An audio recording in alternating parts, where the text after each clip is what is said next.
iniisip ko, hindi ko alam kung sino paniniwala ko. Bakit hindi mo sa akin sinabi noon pa? Bakit hindi mo sa akin ipinagtapat? Arturo, maniwala ka sa akin. Hindi ko ginustong ilihim to sa'yo. At kung sinabi ko sa'yo noon, matatanggap mo ba? Matatanggap ba ng pamilya mo? Arturo, matatanggap ko ba na hindi ako may diferensya? Na hindi ako may kasalanan kung bakit hindi tayo magkaroon ng anak? Arturo, hindi ko inilihim to sa'yo dahil ayokong ungkatin yung masakit pong nakaraan. Itinago ko to para protektahan din ang pagkalalaki mo. Hindi ako naniniwala sa'yo. Shut up! Hindi ako naniniwala sa'yo! Wala akong diferensya! Hindi ako baog! How dare you! Maniwala ka sa patawarin mo ko. Tandaan mo, Mira.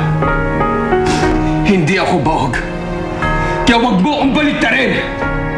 Kahit kailan, sinungaling ka! Hindi ako naniniwala sa'yo! Arturo!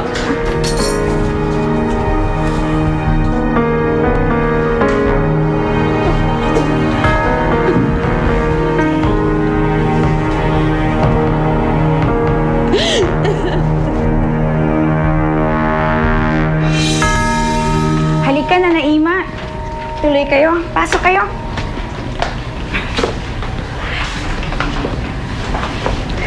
Tita, maupo ka. Tamang-tama lang pala. Tapos na ang renovation ng bahay ko. O, Anita, kamusta ang pakiramdam mo? Okay naman po. Mabuti naman. Marie, pasensya ka na sa abala namin sa'yo, ha? Ikaw pa yung aming inistorbo. Naku, wala ho yun, Naima. Mabuti nga ho, may makakasama kami ni baby sa bahay. Wala ho si mama, nagbabakasyon at ako nga ho namamahala sa negosyo namin. Kamusta na nga ho pala yung una niyong tinutuluyan? Yung unang sa inyo? Si Ben. Ay nako, tinatawagan ko nga, pero hindi na sumasagot eh. Kalimutan nyo na po yun, Naima. Siguro pinabayaan na rin kayo nun. Siguro nga, siguro nakakuha na sa kay Ma'am Mira. Ano po? Hindi, ibig ko sabihin, siguro nga, pinabayaan na tayo. Baka pinasakay lang si Prince. Hindi naman po siguro.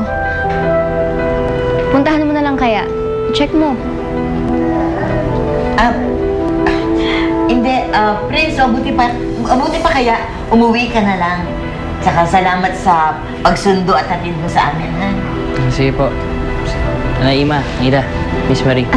Prince, kung makikita mo lang naman bukas sa school si Mamira, nagtataka lang kasi ako kung ba't hindi na siya bumalik eh.